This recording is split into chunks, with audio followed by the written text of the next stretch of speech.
What's up guys, CJ here and welcome back to another all-new Hybrid News Now. Got a few news stories here for you today. First up, a major Superman villain spotted on the set of Supergirl, then powers coming to an end after its second season, and finally an update for you on that petition to shut down Rotten Tomatoes. But first we head to the small screen in the set of Supergirl Season 2, where a major Superman villain seems primed for an appearance that hasn't even been announced yet. Now, this is again a reminder that we can't show any set photos in the video due to some copyright concerns and studios generally coming down on that sort of thing very, very harshly, but there's a link in the description below for you to check those images out. Today in new photos from the set of Supergirl in Vancouver, we've got a bunch of new looks at Tyler Hoechlin's Superman with some weird straps connecting to this thing that covers up his logo, duking it out with a mysterious baddie. The mysterious baddie seems pretty run-of-the-mill until you spy the glowing green crystal in his chest. That's right, it seems to be Metallo, the kryptonite crystal-toting cyborg and longtime nemesis of the Man of Steel. This would be huge, and these set photos might have just spoiled something that was potentially meant to be a surprise, as there's been no actor even reportedly cast to play Metallo in the series. Interestingly enough, this might be the biggest battle scene of the Young series yet, as we of course see Tyler Hoechlin's Superman battling it out with Metallo, but also Martian Manhunter on set for the same scene.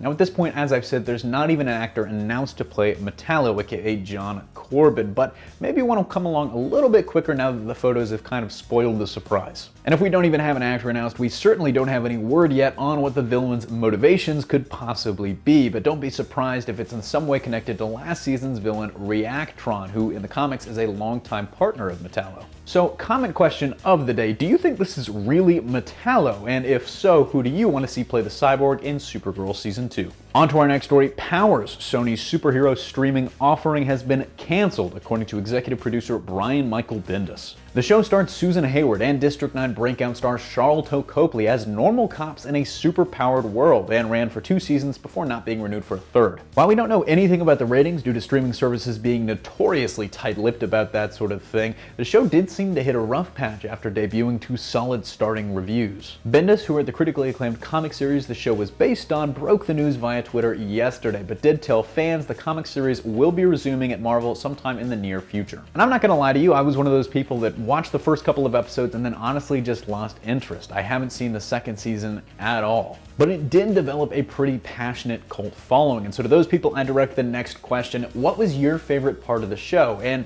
is it worth me taking another look?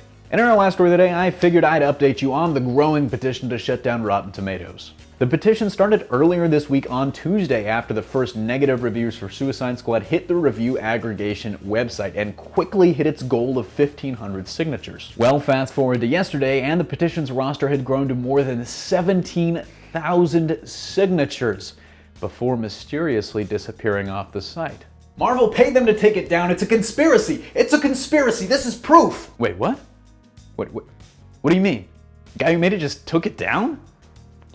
Why would he? That's right, it wasn't removed. It was taken down by the very guy that started it. That would be one Abdullah Coldwater, a DC Comics fan, who says that he only started the petition to give like-minded folks a place to express their anger for fun, and it wasn't meant to be taken so seriously. After seeing the massive media attention, most of which painted the petition supporters in a pretty negative light, and realizing that it was a pretty pointless effort anyways, Coldwater decided to shut it down. And I just gotta editorialize for a second, that is a ton of support for this petition. I remember looking at it when it was started, and it was basically just about to hit 1,500 signatures. And I was like, what? That's, crazy. I checked back for this story today. 17,000 people signed the thing. I think this just all comes back to a fundamental misunderstanding about what Rotten Tomatoes is and what Rotten Tomatoes does. RT doesn't pay critics. They don't have any critics on staff. They're not a media outlet. Instead, they just aggregate or gather reviews together. It's just a tool. But I want to hear from you guys on this, because this is clearly an issue that's important to a lot of people. Do you take issue with the way Rotten Tomatoes does things or not? Anyways, that'll do it for me here. Don't forget to smash that like if you like what you saw, subscribe for more great content every single day, and consider supporting us on Patreon for access to all sorts of exclusive goodies. Signing off, this is CJ,